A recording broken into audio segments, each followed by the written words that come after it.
Yo mga idol, kamusta? Sports Talk PH nga pala.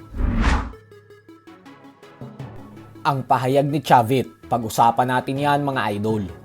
Ngunit bago ang lahat ay huwag kakalimutang mag-subscribe at i-click ang notification bell button for more sports talk. So sa interview nga po kay Chavit Singson ay natanong ito kung ano sa palagay niya ang dahilan kung bakit nagdesisyon ang ating pambansang kamao Manny Pacquiao na muling bumalik sa pagboboxing sa edad na 46 years old. At dito nga po ay sumagot si Chavit na noong nasa 26 anyos pa lang daw si Pacquiao ay pinagsasabihan niya na ito na mag-ipon ng mabuti. Kasi kapag umidad na daw ito ng 40 ay magbabago na ang galaw nito sa boxing dahil matanda na ito. Pero hindi daw marunong makinig si Pacquiao at may sarili din naman umano itong desisyon. Hindi naman direktang sinabi ni Chavit na naghihirap ang 8 Division World Champion. Pero base sa kanyang pahayag ay parang ganun ang lumalabas. Pero ganun pa man nga po ay sinabi pa din ni Chavit na dadayo daw siya sa Las Vegas, Nevada sa susunod na buwan upang panoorin ng personal ang laban ni Pacquiao para ipakita ang kanyang suporta dito. Lalo pat ngayon umano ay lubog na lubog daw ang ating pambansang kamao. Dagdag pa ni Chavit na mahihirapan daw talaga si Pacquiao sa laban na ito. Pero sana umano ay makachamba si Pacman at magkaroon ng isang lucky punch. Yun daw talaga ang kailangan ni Pacquiao. Pero giit ni Chavit na ang problema naman daw kapag nanalo si Pacman ay hindi na naman daw ito titigil sa pagboboxing.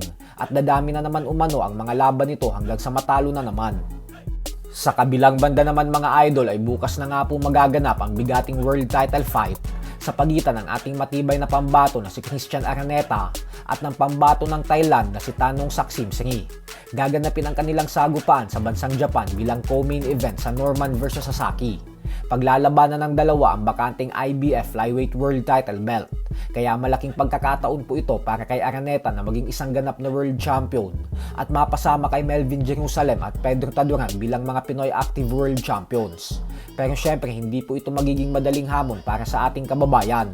Gawa ng may napakatinding record ang Thai fighter na 38 wins with 34 knockouts at isang talo lamang. Kaya mabigat na laban po talaga ito para sa ating pambato. Pero syempre hindi po yan aatrasan ni Araneta dahil may napakalakas din itong kamao na siyang may kakayahang magpatulog ng kalaban sa pamamagitan ng isang suntok lamang. Dahilan kung bakit may kasalukuyan itong record na 25 wins with 20 knockouts at 2 talo lamang. Kaya suportahan po natin si Araneta sa laban niya na ito bukas. Mamaya na magaganap ang kanilang official and final weigh-in. Kaya naman pag hindi nagkaaberya sa pagkuha ng tamang timbang, ay wala nang magiging problema para bukas.